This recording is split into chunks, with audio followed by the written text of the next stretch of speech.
لیکن یہ واقعہ پیش کس طرح سے آیا اور یہ بہت ہی ایک یونیک قسم کا واقعہ ہے. ساتھ ساتھ کون اس کے پیچھے ہے, پاکستان کا کیا رول ہو سکتا ہے, ہندوستان کیا ریٹیلیٹ کر سکتا ہے اور پاکستان اس کا کس طرح سے جواب دے گا, یہ سب کچھ ہم آج کے پروگرام میں آپ کے سامنے پیش کریں گے. تو میرے ساتھ اس وقت موجود ہیں توصیف احمد خان صاحب. سر بہت بہت تھینک شکریہ یو. ہمیں جوائن کرنے کے لیے. توصیف صاحب یہ بتائیے گا کہ پہلگام کس طرح کا علاقہ ہے, یہ کس طرح واقعہ پیش کیسے آیا؟ اچھا، یہ جو اطلاعات ہیں، ایک تو پہلگام جو ہے نا، یہ ٹورسٹ سینٹر آپ کہہ لیں مقبوضہ کشمیر کا. وہاں اس وقت جو واردات بھی ہوتی ہے تو کہا یہ جا رہا ہے کہ 5 سے 7 ہزار ٹورسٹ وہاں پر موجود تھے، اور اس کے ساتھ ہی ایک بہت بڑا جنگل کا سلسلہ بھی ہے. ٹھیک. اور اس کی ایک وجہ شہرت اور بھی ہے کہ یہ واقعہ یہاں کا پہلا واقعہ نہیں ہے اس طرح کا. یہاں پر 1995 میں بھی سیاح اغوا ہو چکے ہیں، اور اس کے بعد مجھے ڈیٹ یاد نہیں ہے، اس کے بعد 32 سیاح بعد میں بھی اغوا ہوئے تھے.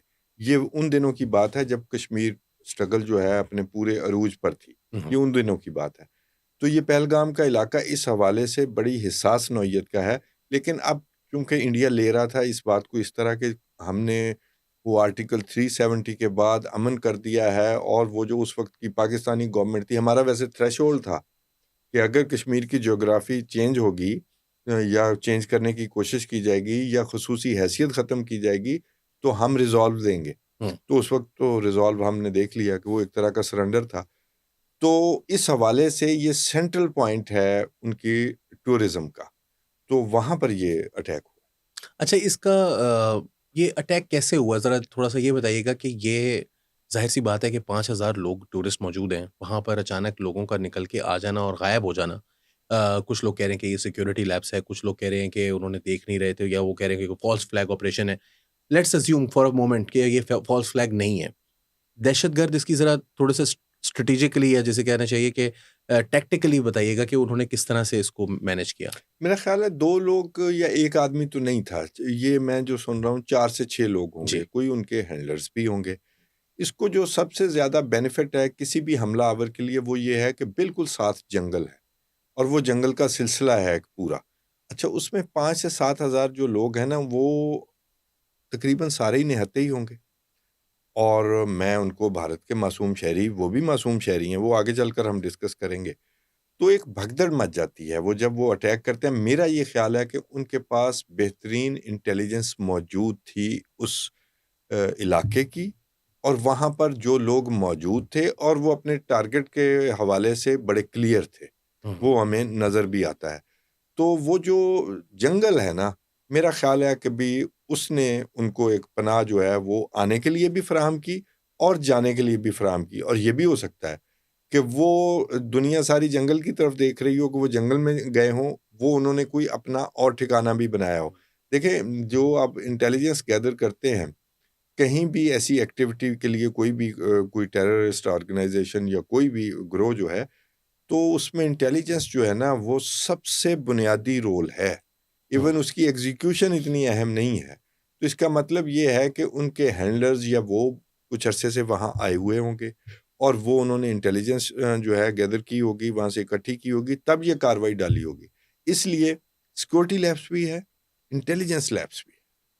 اور کیونکہ آپ یہ دیکھیں کہ انڈین فورسز کتنی تعداد میں مقبوضہ کشمیر میں موجود ہیں، تو اس کے دوران اتنا بڑا حادثہ ہو جانا ان کے حوالے سے، ہمارے ہاں تو اس سے بھی بڑے ہو جاتے ہیں، تو ان کے حوالے سے یہ واقعی سیکورٹی لیبس ہے اور انٹیلیجنس فیلور بھی ہے.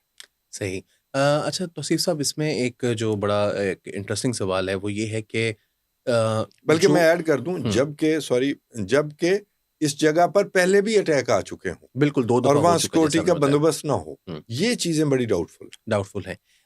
توصیف صاحب یہ بتائیے گا اس کے وکٹمز، کچھ لوگ کہہ رہے ہیں کہ یہ جو لوگ تھے ان میں شاید انڈیا کی انٹیلیجنس، جو مطلب لوکل انٹیلیجنس ہوتی ہے، ناٹ نیسیسریلی را، مگر اور بھی بہت ساری پولیس کی انٹیلیجنس اور انٹیلیجنس بیورو وغیرہ وغیرہ، تو ان میں سے ان کے کچھ لوگ تھے جو کہ مطلب سرکاری امپلائیز تھے. اور یہ بلوچستان کے اندر جس طرح سے جعفر ایکسپریس کا واقعہ ہوا تھا، یہ ٹیٹ فار ٹیٹ ہے، اس کا جو ہے وہ بدلہ لیا گیا. آپ کے خیال، آپ کے پاس اس طرح کی کوئی اطلاعات ہیں؟ اچھا، ایک تو اطلاعات کی بات ہے، یہ دیکھیں نا، ابھی تو انڈین میڈیا ہی رپورٹ کر رہا ہے بلکہ انٹرنیشنل میڈیا بھی اس لیول تک رپورٹنگ نہیں کر رہا. انڈین میڈیا تو میرا خیال 14 سے 15 منٹ کے بعد ہی شروع ہو گیا تھا کہ جی یہ اٹیک ہو گیا ہے اور یہ مسئلہ ہو گیا ہے. وہاں پر اس وقت زخمیوں کی اطلاعات تھی نا، تو اس وقت ہی پاکستان کا نام لینا شروع ہو گیا تھا۔ اب ٹٹ فار ٹیٹ کی طرف بھی ہم آتے ہیں۔ اس کے جو گوریلا کاروائیاں ہوتی ہیں نا، اس کے 2-3 کمپوننٹس ہیں جس وجہ سے کوئی بھی موومنٹ، پہلی بات تو آپ یہ سمجھ لیں کہ جس موومنٹ کے ساتھ کاز ہو اور اس کے ساتھ کوئی بیرونی پاور موجود ہو اور اس کو اس کا جغرافیہ بھی ہیلپ کر رہا ہو، وہ موومنٹ اکثر فوجی زبان میں کامیاب ہو جایا کرتی ہے، کوئی ٹائم چاہے جتنا بھی لگے، یا اس کو کوئی حل ہی نہ کرنا چاہے، وہ اسی سچویشن میں کوئی رکھنا چاہے تو علیحدہ بات ہے۔ ٹٹ فار ٹیٹ 3 کمپوننٹس میں جو آپ کو بتانا چاہتا ہوں۔ پہلی بات تو یہ ہے، ہم پہلے لے لیتے ہیں false flag operation. False flag operation کا ٹریک ریکارڈ انڈیا کا ہے، سمجھوتا ایکسپریس، جی ٹھیک ہے۔ اچھا، فالس فلیگ آپریشن کا میں 2-3 چیزوں کی وجہ سے اس کی طرف بھی میں نشاندہی کروں گا کہ اگر سپوز ہمارا ہی نام ہے تو ہم بڑے احمق ہیں کہ امریکہ کا صدر وائس پریزیڈنٹ جی ہندوستان میں موجود ہے اور ہماری پہلے سے ہی شکایتیں لگ رہی ہیں۔ انڈیا اور انڈیا کا پرائم منسٹر سعودی عرب میں موجود ہے۔ جی میں وہی کہنے جا رہا ہوں، انڈیا کا پرائم منسٹر سعودی عرب میں موجود ہے۔ اتنی بڑی وہ جناب وہ طیاروں کی اسکارٹ میں، جنگی طیاروں کی اسکارٹ میں وہاں سعودی عرب میں ایک نیا مطلب سعودی عرب نے اپنا طرز عمل دکھایا ہے اور انڈیا کو پریفر کیا ہے۔ اس کے دوران ہم یہ فرض کریں ہم یہ کام کریں تو ہم سے احمق ریاست کوئی نہیں، ٹھیک ہے۔ تیسری چیز ہوتی ہے کہ یہ جو گوریلا گروپ ہوتے ہیں یا ٹیررسٹ گروپ ہوتے ہیں، یہ بیسیکلی آپ مونسٹر تو کریٹ کر دیتے ہیں لیکن یہ ایک لوز اینٹی ہوتی ہے۔ یہ اپنا ہر فیصلہ اپنے ہینڈلر سے پوچھ کر نہیں کرتے، بعض فیصلے وہ خود بھی کرتے ہیں، ٹھیک ہے۔ پھر وہ کشمیر ڈسپیوٹڈ ٹیریٹری بھی ہے، پھر اس کا 2019 کے بعد وہاں پر جو ہے ایک آرٹیکل 370 جو ہے وہ ریپیل بھی ہوا ہے، اس کی بھی گریونسز موجود ہیں۔ تو یہ 3-4 چیزیں ہیں، اور پھر سب سے آخر میں جو آتا ہے کہ جی یہ ٹٹ فار ٹیٹ ہو، اس کے بھی کچھ بنیادی جو نکات ہیں اس پر ہم بات کر لیتے ہیں۔